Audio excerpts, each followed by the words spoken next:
Hi, friend, and welcome back to Debrief with Danny. In our previous episode, we closed it with the topic of capabilities gap and how it is often an overlooked strategic driver for most organizations. If you haven't watched it, please do check it out.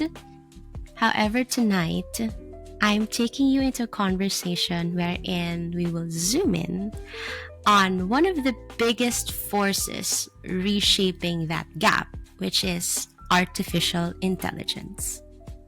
It's changing everything, like how we live, how we work, how we think as humans. So we will explore opportunities, challenges, risks, and to make it more actionable, what you as an individual or an organization can do about it. Because let's face it, it's inevitable. So, Matthew Cua is an award-winning innovator. He blends science and business to build tech solutions that serve humanity. It's actually a thought-provoking conversation. Please do take it with a grain of salt, and let's get right into it. Hi, Matthew. Thank you for joining us tonight. Can you walk us through your journey of how did you arrive at the intersection of technology and humanitarian work? So my story actually began when I was in college, undergraduate. So I wanted to be a scientist.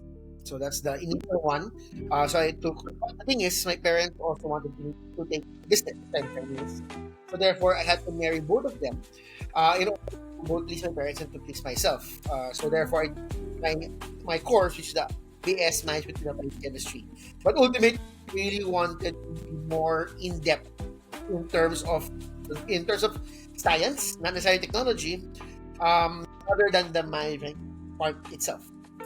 Now, forward a little bit, one of the things that you see as a gap is that scientists and technology are often siloed in places. Right. And by places, you mean labs, like projects, and they never see the real world. Right. And that's where I got my first inkling of the interaction between human and technology, right? Because technology is often, and science is often hidden in silos, hidden in other places where nobody can see, and therefore they don't really think about how it interacts with the real world. Yeah. And they focus on technology's sake, or science for science sake, not necessarily the implementation of certain things.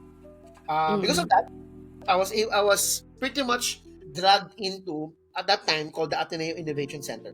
So the Ateneo Innovation Center was trying to move science and technology out of the silos into the real world. Okay. Right. And when you move things from the real world, from the lab into the real world, what's the first thing that happens? Is that human beings. Right? The difference between a lab setting or a siloed setting or a paper or theoretical setting is that people are involved.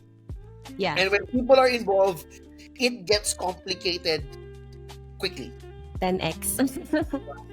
So whether for good or for bad, right? For good or for bad, or for if it's a good direction or not, whatever. When the moment that it goes out to the real world, the real world, it means it's interaction with human beings. So that's where I first got started in terms of interaction between technology and human beings. With that, Matthew, lately kasi I've been reading a lot about AI agents and how AI is such a hot topic right now, and that AI agents is like the next wave of your AI, right? So from what I understood, AI agents are basically systems that can take an idea and build a solution almost independently. So if you give it a routinary work, kaya niya i-execute yon. So in application or in theory of its application, it could eliminate the friction between idea to execution. So in effect, to society, or if you apply it in hyperscale, parang merong two polar tensions. So there could be hyper consumer on one side and then hyper creators on the other side. So given your work right now and your expertise in technology and the human science and sciences, how do you think that tension would unfold in the next 2 to 3 years? Okay. So, AI agents is, I guess, the new meta, right? We don't know yet Uh-huh. if it's gonna be the one that will make AI work for the next step. Okay, so Right. let's go backtrack a little bit. So, Yeah. large language models as a Mm. function of AI development and I guess, open it out to the world. Mm. What OpenAI did was not necessarily new. What they Okay. did was to create an interface where it Mm. can generally understand general queries, diba? May search bar, Mm-mm. questions, and then it will be able to answer.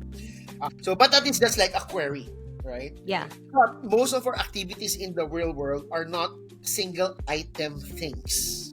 They are a series of steps, right? Okay. So the query is just one step, right? Which is quite complicated already and quite hard sometimes, right? But in Mm. the real world, it's not just one step. It's like multiple Yeah. steps. Let's Yeah. take it as a basic example of doing your laundry, right? Doing your Mm. laundry, throw it into the before, right? Before, right? You have to get the clothes, pile them up, separate them from whites and colors, and then you Yeah. would wash them by hand, right? Yeah. Wash them by hand, you dry them, and then you wear them again. Mm. What OpenAI did was remove the hand washing, right? Okay. That's what I guess home appliances do, right? They Mm-mm. specific and they get it to do really, really well. So if you hand Yeah. wash it automatically does a spin. Yeah. But it does not help you because you still need to segregate your clothes from whites and darks. And stars. Yeah. And then And you still have to fold it yeah. before you can use it, right? Yeah. So what AI agency is that helps you make your own appliance to do the segregation, telling it to do the washing machine, then the drying section, and then the folding, and then so that you can use it again. Mm-mm. That's what AI agents are. So parang step by step na siya. So it's helping you step Okay. by step. Kasi you just can't tell the machine, wash my clothes. And Parang, then it ha, intuitively na niya malalaman. intuitively malalaman yun eh. Kasi there are Mm. different steps there. Parang you need to tell them, okay, you have to do segregate my whites and my darks, and you can go actually more in depth. Diba? Cotton versus non-cotton. I want Yeah. the underwear to be double washed compared to my tops. Diba? Maraming Yeah. mga nuances there. And Mm.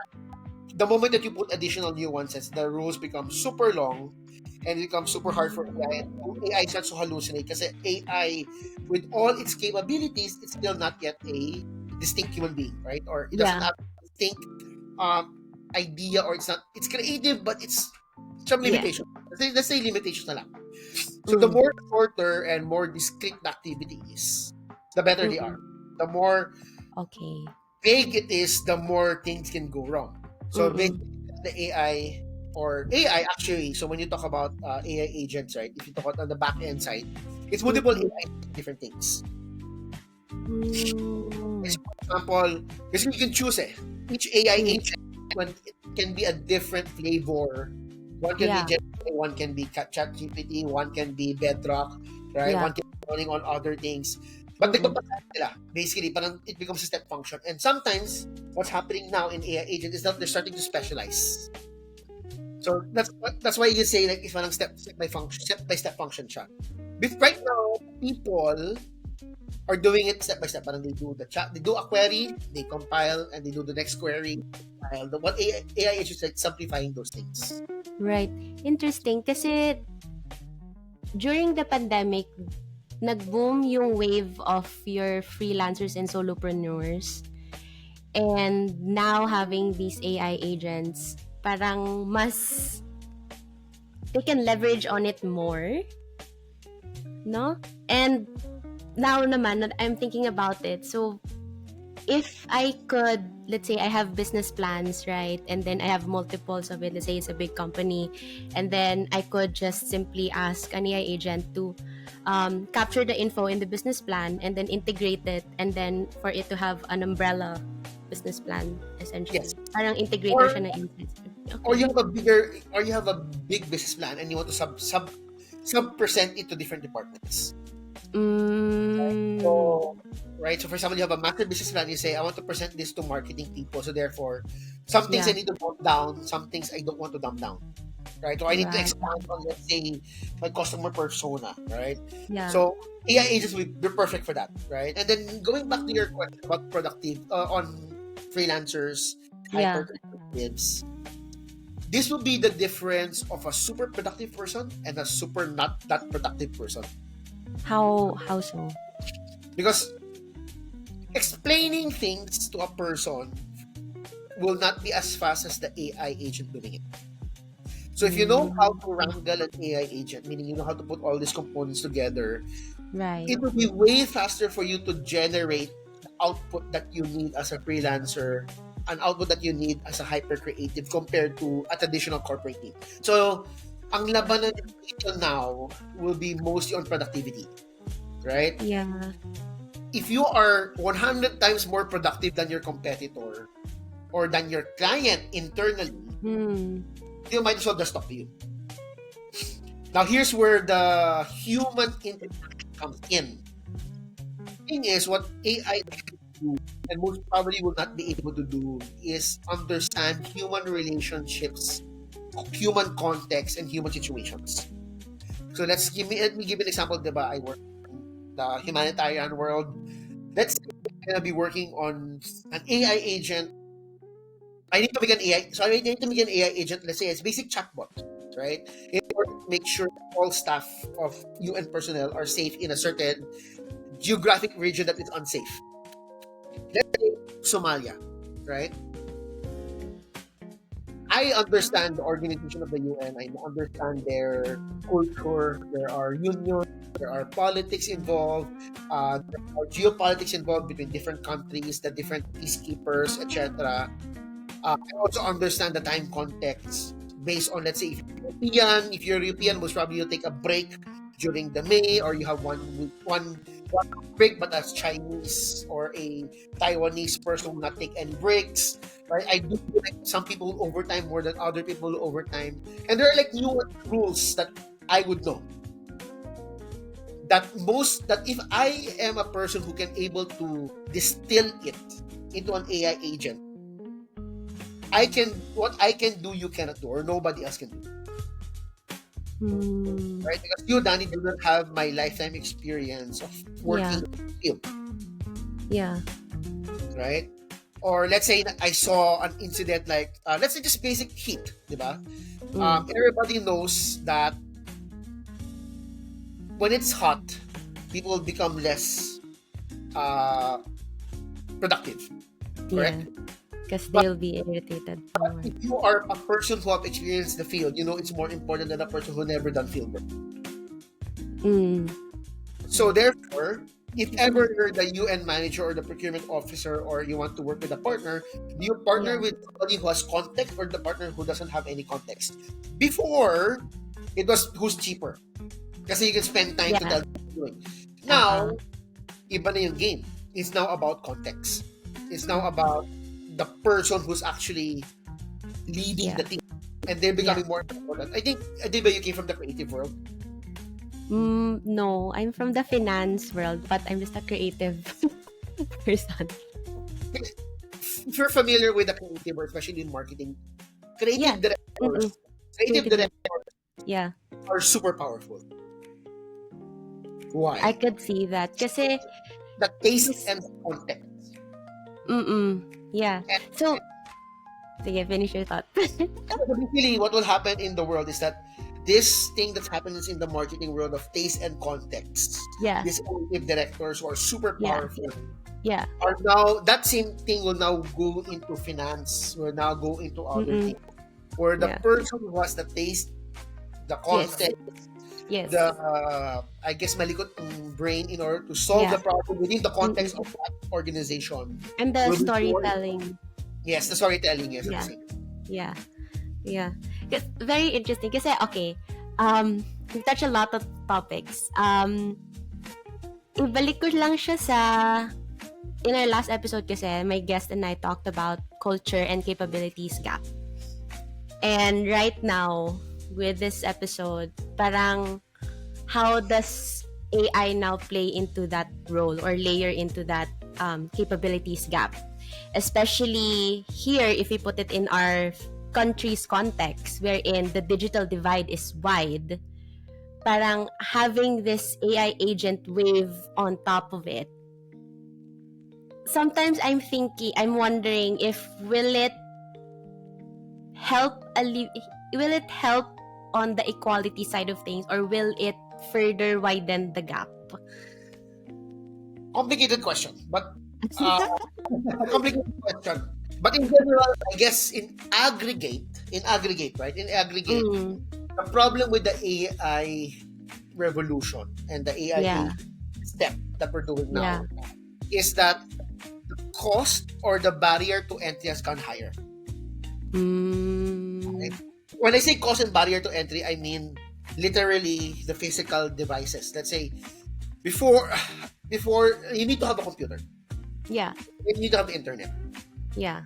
The AI revolution, you need to have the right tools in order to maximize it. So just having a computer is not enough? Having a good computer is more important. Okay. You're doing a podcast, you need to have good microphone. You're doing a video, a better video because you're competing there, right? Yeah. Standards are getting higher and higher with AI. So therefore, the way to get into the game gets higher and higher.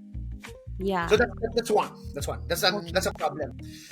But that's an aggregate thing. But again, if you're creative enough, you'll find a way, right? That's gonna be a major issue. But when we say equality, ano siya, equal in a sense of what, right? In terms of opportunities, I would say. Yes, so I would think that the more,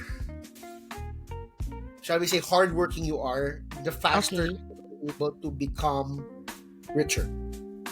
Okay. Right? Meaning if you have the drive. The opportunities will always be there. AI will make it a lot easier.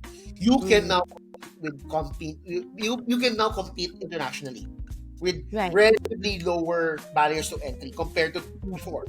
Of course, the base is higher. The base is higher, but in terms of like competing internationally, it has gone lower now. Right. So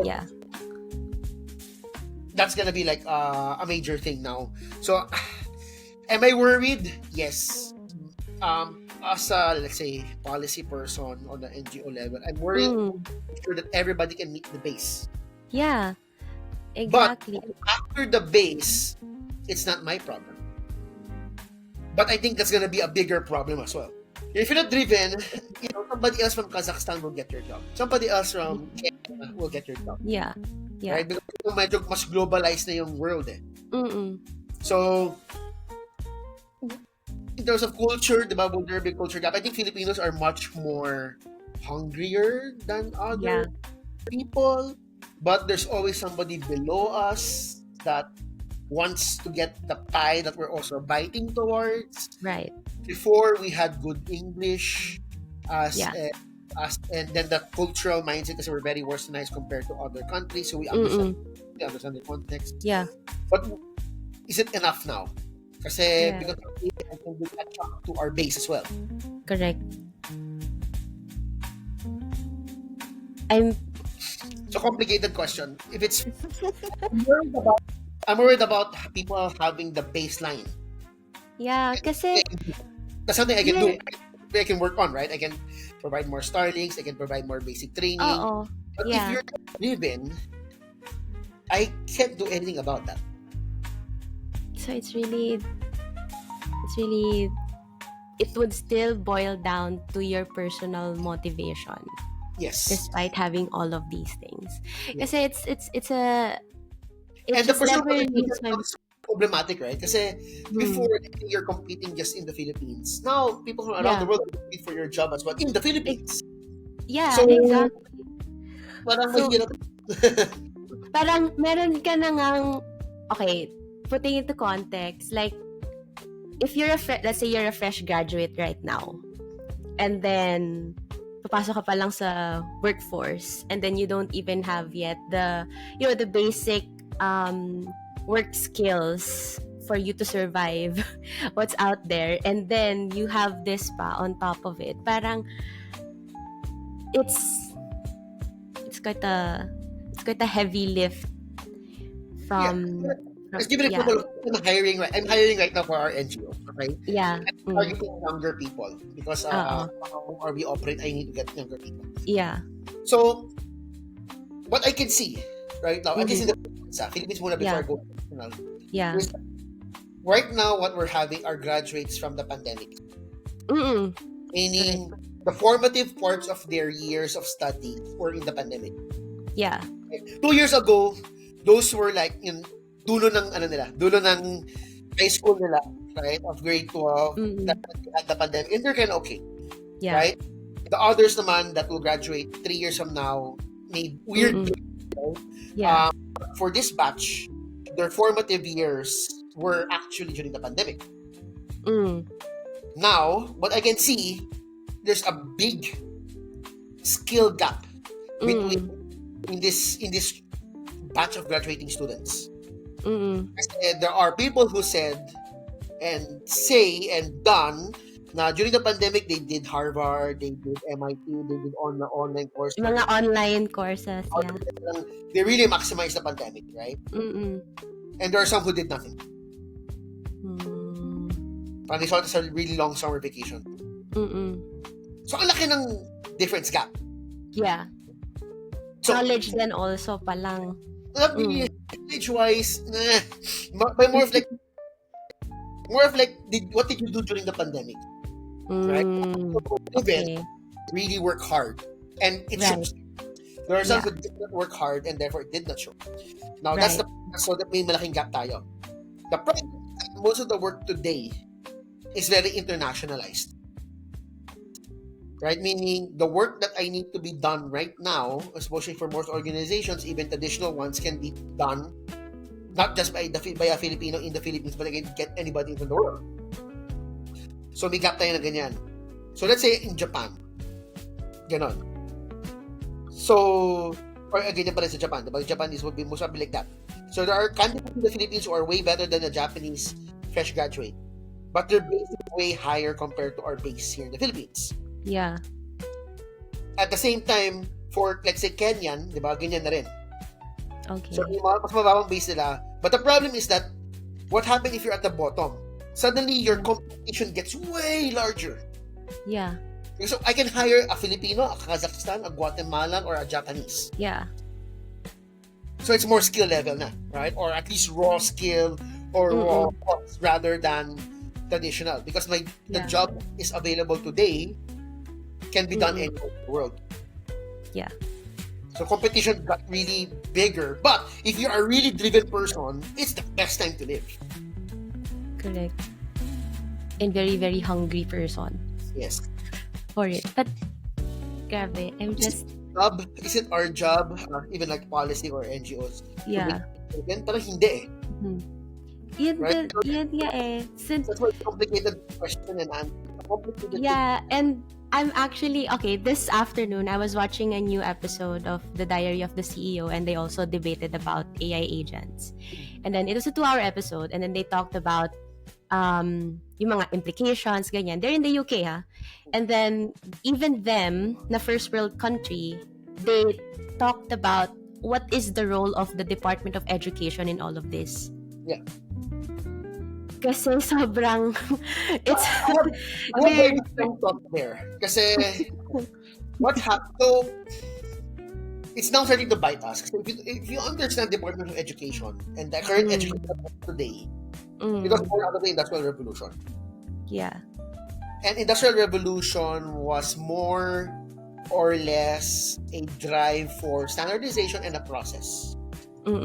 Right? Kung napansin mo right now, even around the world, and not just the Philippines, some countries do it well, let's say Norway, but we're like the weird ones. But most countries in the world have a course called BS Education. Yeah. Which tells you one thing. It tells you that the priority is to get people to graduate, not people to learn. Yeah. Right? So it's BS Education specializing in chemistry or biology. It's not BS Biology specializing education. Yeah. So if you have biology first before, or specialization first before education, that means you're teaching them the deep domain expertise. Yes. But if it's education first, the priority now is on standardized testing, Correct. following outline, all of those things. Correct. Process mechanical way of doing things. Correct. When people ask me what's the job of Department of Education, is that we might need to switch again back to the pre-industrial age, where Which- mentorships, apprenticeships become Yeah. way more important compared Yeah. to industrial level Yeah. More process. Oo, And correct. it's important. Yes, I understand it's important even up to now. But because AI can do it better than you would ever do, Yeah. creativity becomes more important. Correct. It's really, yan din aligned with what I've heard in that episode. Na it's really mentorship and coaching because since very uncertain yung future that we're gonna have, parang the more general your toolkit is and the more you teach them about adaptability, the higher chances of them actually surviving, I guess. Yes. And then at the same time, you have to understand, diba? Surviving, right? More self-reliant. As an employer, you don't care. True. Right? You don't care. So, like, job is it? Yeah. Whose job is it to make them more self-reliant? Whose job is it for them to become more adaptive? Yeah. Unclear who's in charge of that one. At the same time, those who are listening to this, let's say your podcast or my self-help books, are already driven eh. Ang problema natin are those who are not driven. Yeah. How do we influence the mind? Actually, napag-usapan din namin yun sa last episode na, is it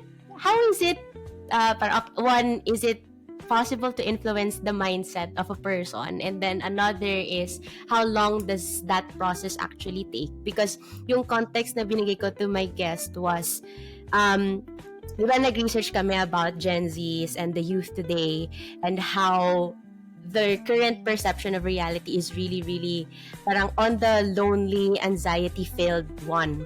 So parang how do you make them see beyond that and actually spark that drive? But then... Good job. That's, yeah. It's a good job, right? And then even on government level, is it our job? Yeah. Right? So it's a hard thing to really grasp upon, and I don't answer. Yeah. Right? There will definitely be changes over time. Yeah. We're entering a world that is relatively going to be more unstable for the simple institutions were created for a previous era. I get what you mean, but then sometimes especially elections just finished, and then in the next 3 years there would be a presidential election, so parang just having some thoughts. But so when you tell me about, it's about productivity, right? So it's gonna be ultimately when I say it's gonna be productivity. When productivity, I mean, kasi before we were limited by physics. A hard worker can only work so hard. Correct. Right? But what happens when you are unbounded by physics, but AI agents can do? Kasi right now, if you make a presentation for the board, you still have something to make it time. But if you're able to use AI and create it to your vision, because you know how to wrangle AI, you know how to use these tools, you'll be able to generate a report really fast. Then you can do more and more. Correct. What happens when you're not anywhere bounded by physics? There's infinite possibilities of good. Infinite productivity for the person who's the most productive. And what will happen when that happens? They will suck up all of the wealth and the resources because they're the best of the best, right? It's happening right now. A lot of small schools are closing because before you can access the best teachers, so you can access what you can access. You can access the best teachers now. Let's say online. Why do you go to a physical place? So yung mga award ng mga school now will be like networking. And your co, right? So that's why the smaller schools are having a difficult time. So therefore, the wealth is being concentrated more and more into these elite schools. Yeah. So, okay. With that in mind, what role do you think should leadership play even in organizations. Kasi let's close the education portion. Let's go to the workplace to the workplace environment. So what role do you think then should leadership play in making sure that within the confines of the organization, their people actually grow with AI instead of being left behind by it? So, number one, if you're running an organization, especially a business one, there's competition, right? So the first one that you think about is competition and then value creation. That you develop. If you do not embrace AI and you do not embrace AI agents and you do not embrace the new way of working, so with the Gen Zs, you'll have trouble. You'll have trouble, right? So, as let's say a leader in my organization, the Gen Zs are Gen Zs. So either I adjust and maximize their current potential, or I don't. If I don't, what will happen? I'll have higher costs, I'll higher things, I'll be less competitive. So therefore, I have to adjust to the Gen Zs and how they do things. Whether I like it or not does not matter, right? What matters is, can I efficiently manage them, right? So demanding turnover, etc. In terms of like those things. So that's what the organization should focus first, is to make sure that their house is in order, or else their house will be burning down. Right. Now, the thing is, if you do it well, right? We do it well, and you're a good mentor, you have a good organization, you have a good pathway. Let's say a good example is that most people will only work in an organization for 3 to 5 years. Correct. That's the numbers that we have right now. Correct. Yeah. But do we have an organization do organizations internally have designed their organizations for people to live in 3 to 5 years?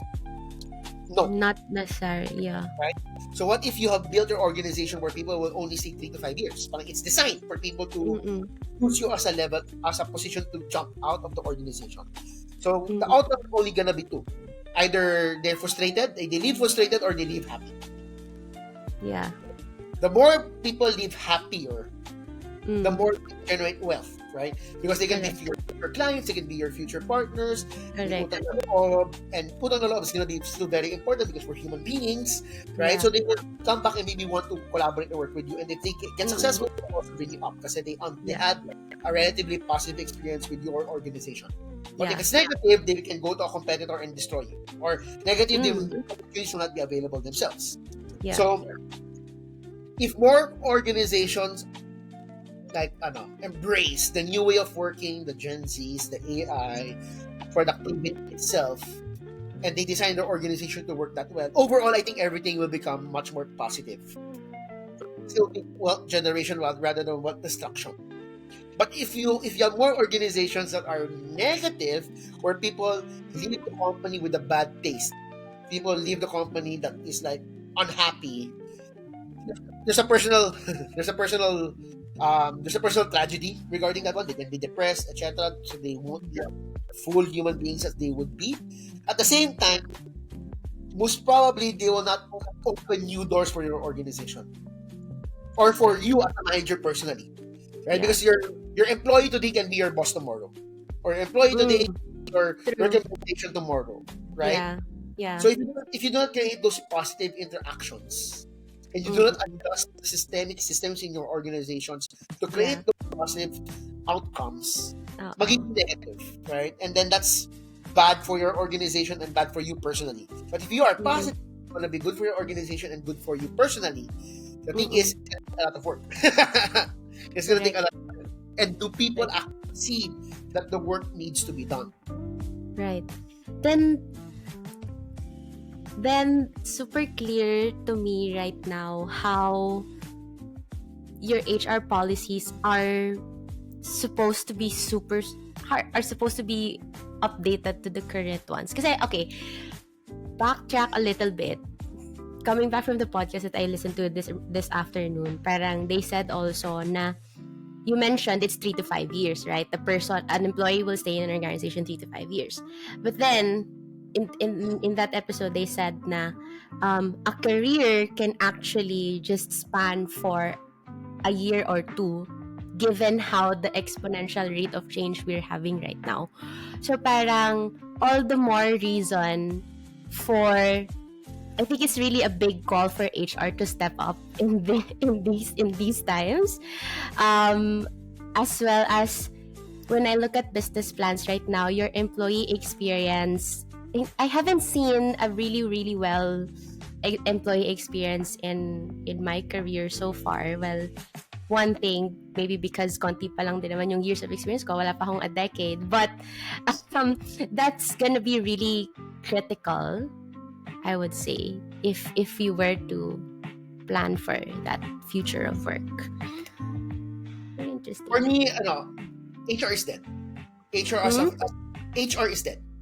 HR as a independent function should not exist anymore. So HR should be a function of executives already. Right?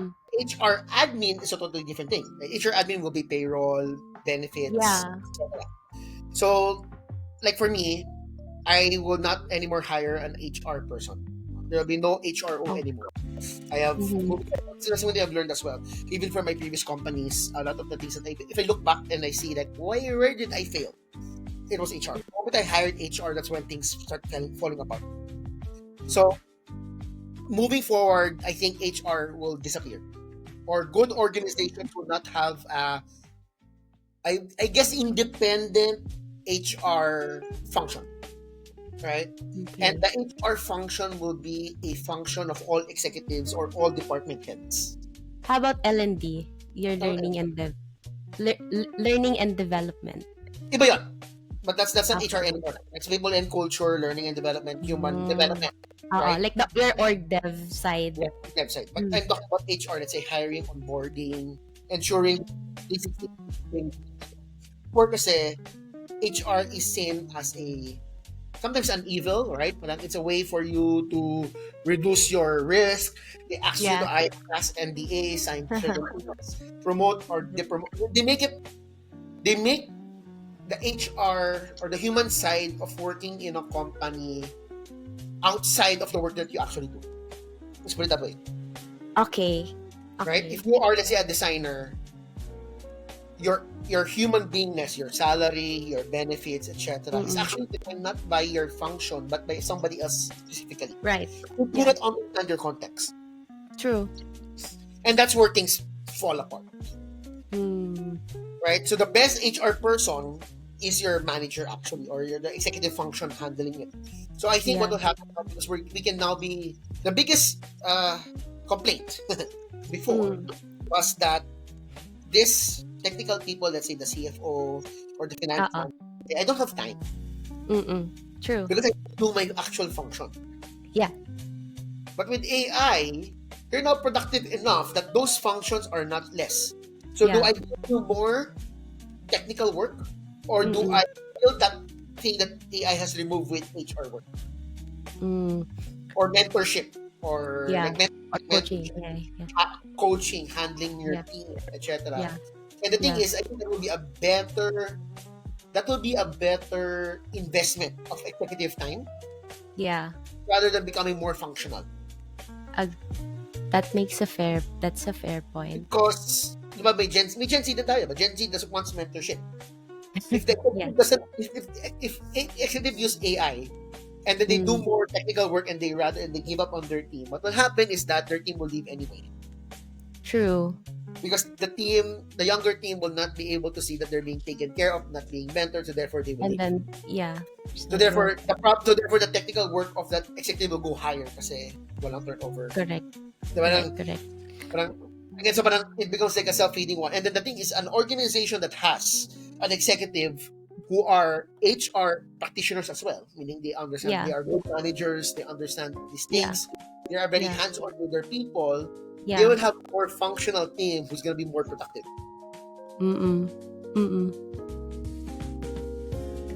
Very interesting. So it's okay, less HR admin, more org dev in the future. For the HR function, you have to separate it, diba? There's the HR distributed na siya to your managers. Yeah, there's the payroll side of things. There's like the back of certain policy for like Yeah. PIR, etc., or certification to track Correct. versus the actual HR negotiation with your salary. The salary negotiation should be Yeah. done with the manager, not with an HR person. Mm. Yeah, and at the end of the day, it's still the manager's decision if ma-approve din naman siya or not. So kung done sa HR And person, don't take it and impersonal. yeah, and budget plan also with your finance people. I think HR is too impersonal. HR right now is too Right impersonal. now. Right? And that's what, Yeah. number one, you don't, the Gen Zers will not accept that. At the same time, because it's impersonal, parang there's no love for the work anymore. Correct. People will either leave and look for something where they can find more passion. Or purposeful. Or More. purpose.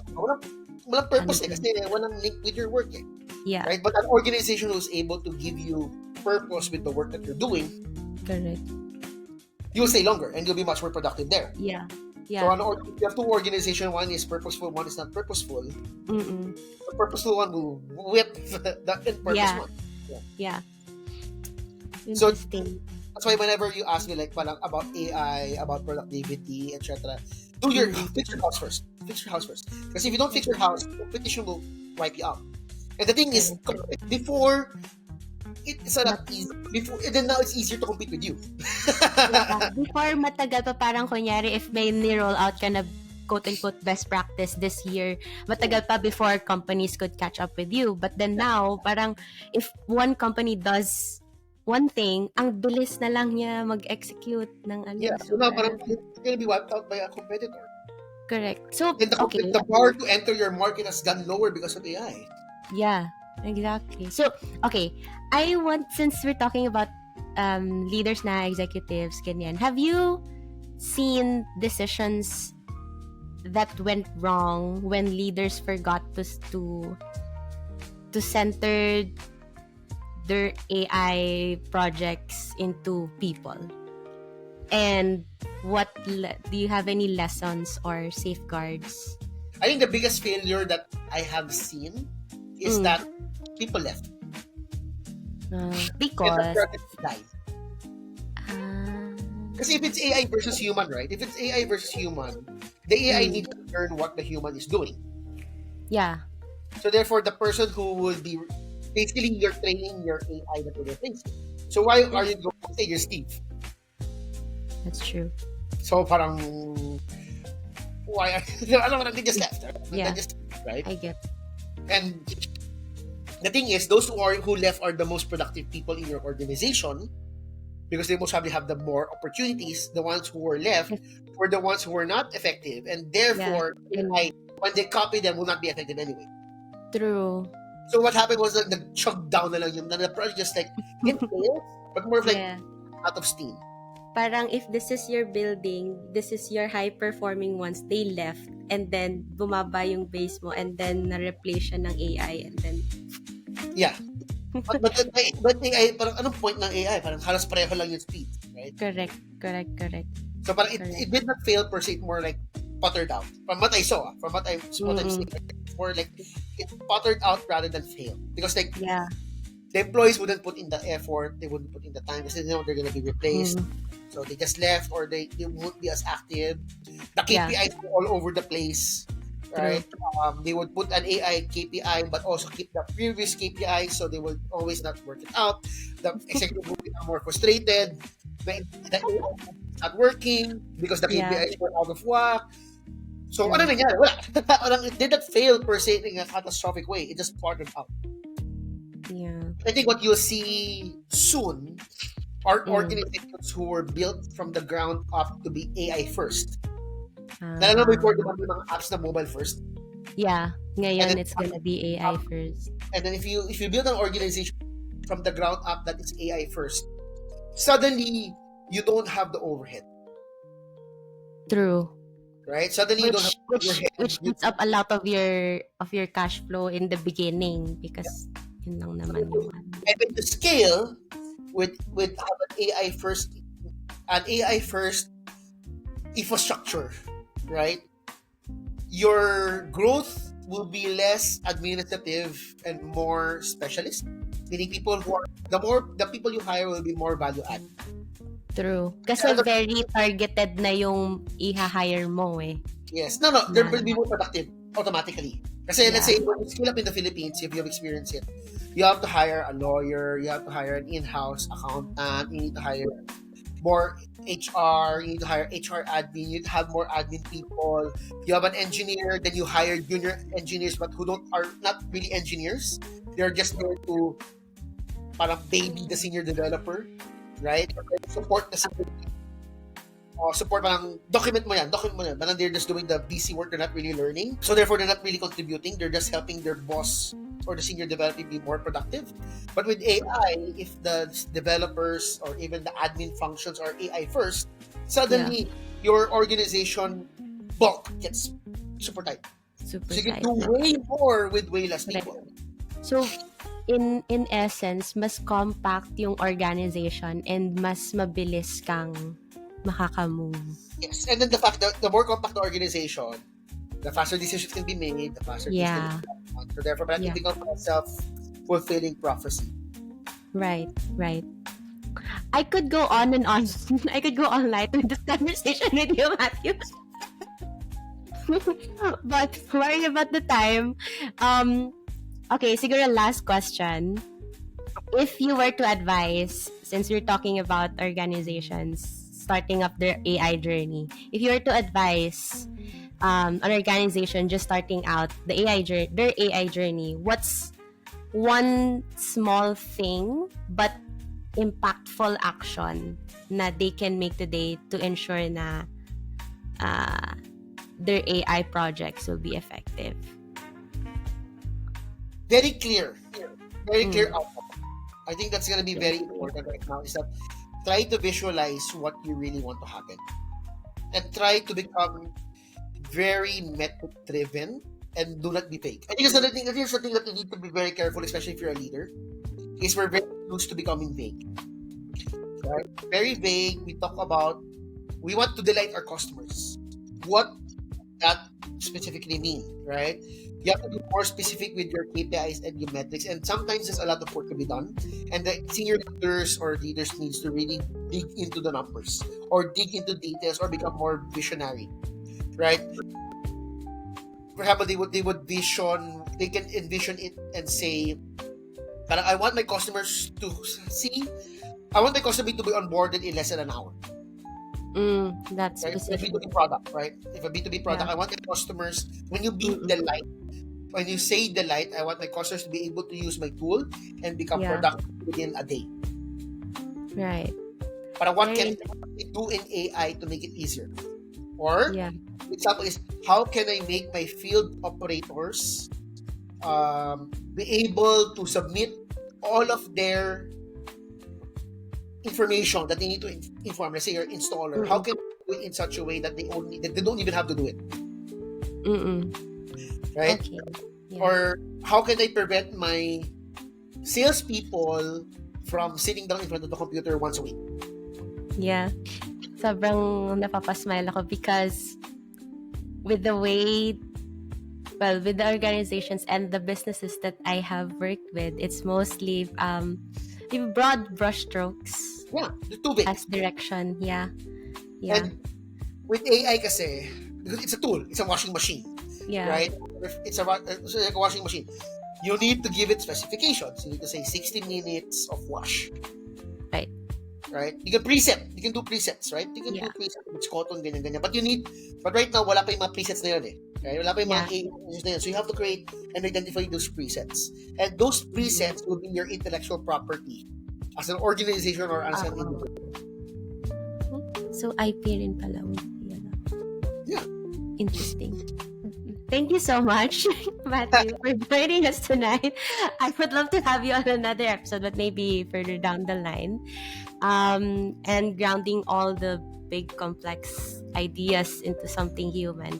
I guess to our listeners, if you're leading a team, building something, or just figuring out your next step with AI, maybe the question is, are you creating with your people in mind?